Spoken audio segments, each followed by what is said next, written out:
Good morning and welcome to the Monday Morning Marketing Podcast. I'm Esther. And I'm Melanie. And today we're talking about the what and how to do public sector marketing with author and podcaster Joanne Sweeney from the Public Sector Marketing Institute. Welcome, Joanne. Thank you so much for having me, ladies. A real honour. Thank you for being here. That's quite a title, isn't it? Well, it is, yeah. Well, when you're self-employed, you can create your own titles, right? Love it. So let's start. Public sector. What does that entail? So yeah, public sector marketing is really making sure that the work and the voice and the advocacy that government and public sector do is mainstreamed online. So it really is a niche market for me. I used to be a broadcast journalist. I studied politics. So you can imagine that hard news and the work of government and all of the facets of public sector was kind of central to my background.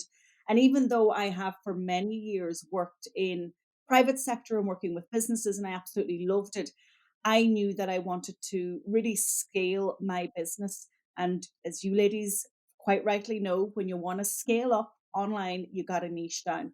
And so I decided to niche down, but then it took me about a year to figure out then what would my niche be. And at the time I had been working with private sector and public sector.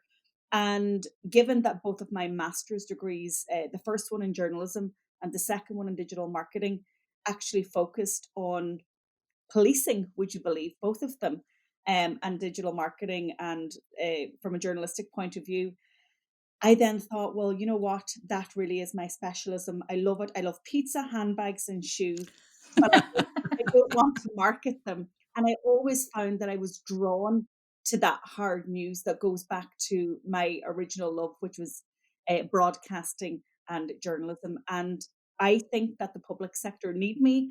And I also think it's a niche that's not crowded. So it gives my business an opportunity to flourish in that space. That's actually one of the things I wanted to cover with you, because I've read your book. Well, I've read one of them anyway, the first one, and the information in that was really pertinent to your background because of the policing background that you have. Tell the listeners about your policing background. Yeah, so I've never been a police officer, or I've never been in uniform. But when I worked as a journalist in Highland Radio in County Donegal, and I was a young journalist, actually it's 20 years ago this month that I graduated and I stepped out into my first job. And the Morris Tribunal broke about a year into that career. And the Morris Tribunal was a public inquiry into allegations of wrongdoing against some members of An Garda Síochána and County Donegal. That is the official tagline of that. And I still remember it word for word, because you have to be so careful. Nuance, language, and being 100% accurate was really important covering that tribunal. And so as a court reporter for Highland Radio, I wanted to cover the tribunal. It was the biggest story in the state. They came to Donegal for 2 months and they to hear the main key witness statements there. And so I was the only journalist that stayed every single day. The national journalists would come for the big witnesses, I guess. And so that taught me a lot about live broadcasting, being accurate. I was doing some reporting then for the nationals as well when they didn't have journalists down. So I decided to do my master's on the impact of the Morris Tribunal in County Donegal. And then fast forward, 12, 13 years later, I was doing another master's degree, this time in digital marketing. And I wanted to study how An Garda Síochána use social media for crime investigation, community engagement, and public relations. And I remember the Digital Marketing Institute that I studied with said, you know, that sounds great, Joanne, but we don't think it's realistic. We don't think they will work with you. And they did. They absolutely did. So I was the very first person to get inside and to understand how they use social media. And I got very excited about it. So after I did my master's, I wrote my first book. And so Social Media Under Investigation, Law Enforcement and the Social Web was born. A really long title, but really SEO. It's a hell of a book, though. It's a great read. Yeah, and it's actually in policing libraries across the world and in universities. Because when I was doing my academic research, and you will appreciate that, I had to look for people to quote in my work. There was nobody, because nobody had done it. And in that moment, I went, oh my goodness, nobody's talking about this on the internet. So then I began to own the internet. And the same with public sector marketing. It's not a difficult space to own because not a lot of people are talking about it. And so that makes me excited from a digital marketing point of view. So is it down to you then that the police and the guards are now being more personable online, and like we've seen them dancing, we've seen them taking up challenges, we've seen them, being funny, being showing more of their like helpful community side rather than just releasing updates of there's been an accident, stay away from this area, don't do this, don't do that. Is it down to you or people like you that has happened, or has this come about because of the changes within social media themselves? Well, I can't take any credit for the success of An Garda Síochána. Really, they said that they stepped into social media in 2011 when the Queen of England came to Ireland. It was her first official state visit, and it was an operational need. And that's what you'll find in public sector. They will step into the world of social when it serves an operational goal, because they're not like us in business.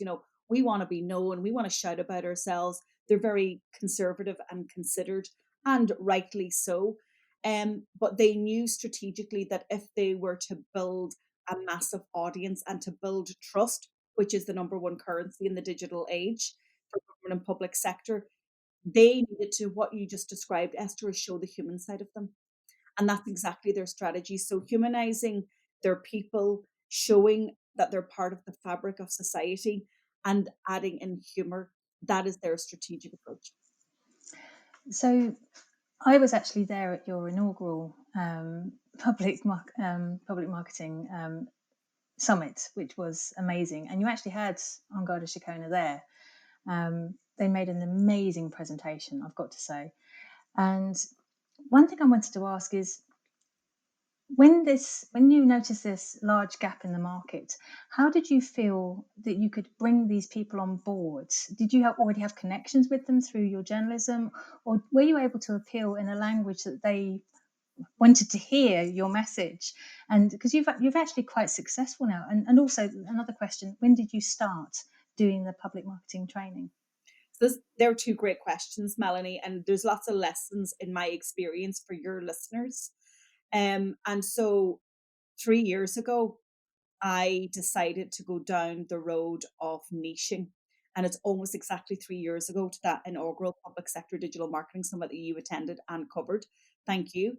And I can tell you that I'm 13 years in business, and the exponential growth in the past 3 years was far greater than the previous 9, for the very reason of niching down and putting a laser sharp focus on one sector.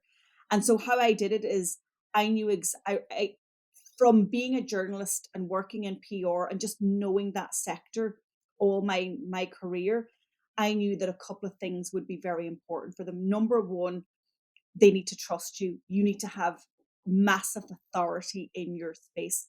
My courses needed to be accredited, and they were going to be very discerning on who they chose to work with, because when they choose to work with you, they're spending public money that is subject to freedom of information, that is subject to ridicule, and to investigation for all of our taxpayers and for our good in the public interest. And so my strategy was education marketing at a really high level, and that's why the summit was born, because I felt if I can get these people into a room and showcase their peers on stage and say, here's what I'm doing for you, and I'm shining a light on your work. But guess what? You need to elevate the standard of digital in your organizations. Then I thought I could get trust. The book, for the very same reason, to build trust. The State of Social Media report that I do every year, which analyzes over 500 government agencies across 4 social networks. It's an industry study, again, for the authority, the public sector marketing show, again, owning it. And also, but I create these platforms and these events and these books, but what do I talk about? I talk about them, all about their sector. And now they're realizing that there's actually somebody and a company that will deliver digital marketing training that actually speaks to them. And you actually answered your own question in your question, was it my language? Yes. Because when I wrote the book, Facebook asked me to come and speak to their government, politics, and advocacy teams from across Europe and the Middle East. And they unanimously said, the language that you use in your book is very interesting. It's not the language we use at Facebook. And I was like, no, it's not, because you use commercial language. And that's why you're finding it difficult to engage with the sector, because you don't speak their language. And so, you know, I've created language and nuance and frameworks and plans. It's all good digital marketing strategy, but I put the spin and the approach of the conversion being trust and public engagement. And so by me investing in that heavily, I now have a suite of products, and as a consultant and trainer, they trust. And so, yeah, language and authority content through education marketing has been the two strategic points, I'd say. So far we've talked about your working with the police and that aspect. What about politicians? Because your degree was in politics, and how, like, okay, so everybody knows a politician who has done things wrong on social media. There's many that can spring to mind, not just one or two. Um, can they come to you and hire you to sort of spin that, or to help them, or to run it for them? How could politicians do it better? Yeah, so I do work with politicians for sure. I've worked with a politician who was brand new and got elected to the Dáil for the very first time out. Worked in the digital campaign. I work with the biggest political grouping in the world currently. That's the EPP group in the European Parliament. They represent 185 MEPs in 27 countries. Only last week, I had a workshop with a Romanian MEP and their team. And really, what I do is I try and help them form a strategy, but also turn political, seemingly uninteresting information into content that will engage the public. Politicians have a number of different stakeholders online. They have the media who they can find on Twitter. We talk about the Brussels bubble. Like, so for example, only 4% of the Romanian population are on Twitter. They're not like the Irish. So Twitter in Romania, really, you're not going to hit the audience, but that MEP needs to be on Twitter in Brussels, because that's the bubble of influence with in there. And so, yeah, talk about how you transform conversation into content that engage, how you create a journey for a voter, and how to turn maybe likes into ultimately into votes. And again, it's digital marketing, but again, I create it in a way that specifically is for politics. And again, I go back to trust. You need to show up, you need to be there, people need to see, hear from you, and you need to be able to take the questions. Do not just be a broadcaster. And we've seen even Minister Simon Harris, the Minister for Higher Education and Research here in Ireland. He's been on Instagram for quite a while with much success in terms of his video views. I only see his metrics from the outside. He's joined TikTok, and some journalists have had a go at him on mainstream media, going, oh, he's trying to be an influencer. But guess what?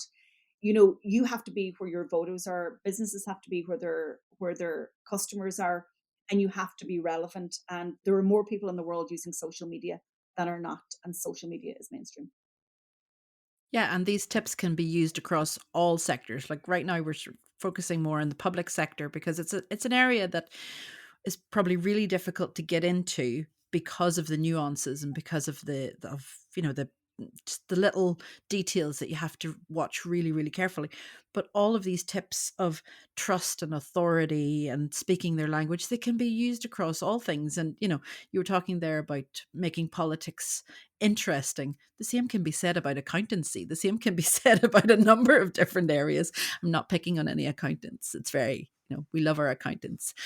But there are so many different areas that can learn from the same tips, that it just doesn't have to be the one sector.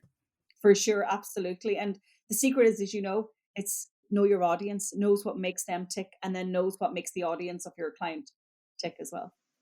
Yeah.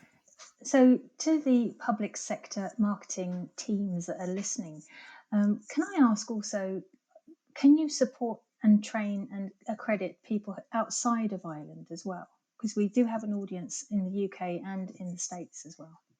Yeah, absolutely. My courses are accredited in 22 countries right across the world. And the latest student to join, take one of my courses, she took the professional diploma in social media, is from South Australia.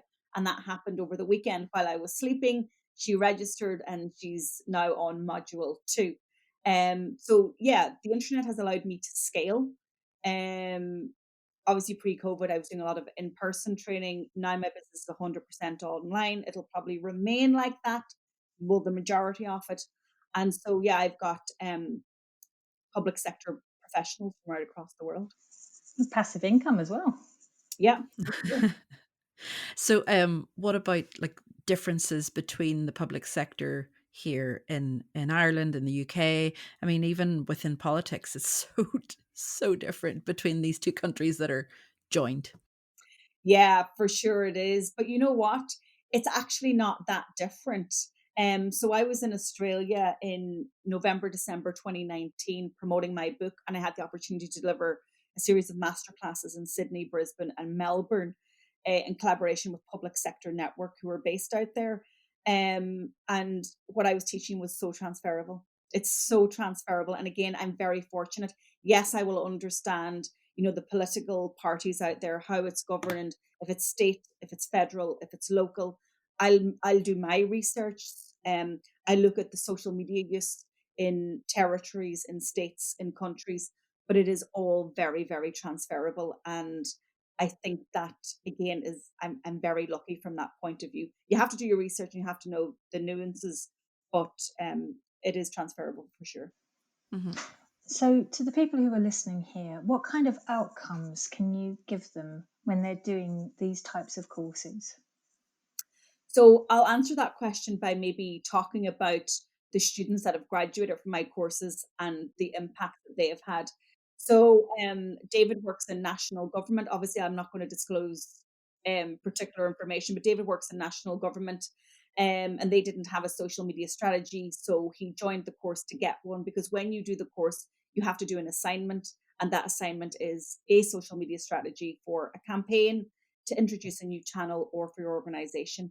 So he created a social media strategy for his department, which then on graduation, he came back to me and said that it was sent up to the highest part of the organization, and they subsequently recruited 2 extra people on the back of it.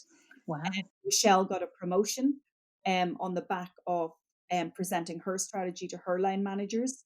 Then we had Ruth, who introduced a new podcast and a new YouTube show on the back of the course. So it's very tangible, it's results driven, not by cash or sales, but by immediate impact on the organization, but also on the professional development of those that actually study, because this is about career progression. So if you're ambitious or if you feel that you've been stuck in your career, this is going to make you stand out.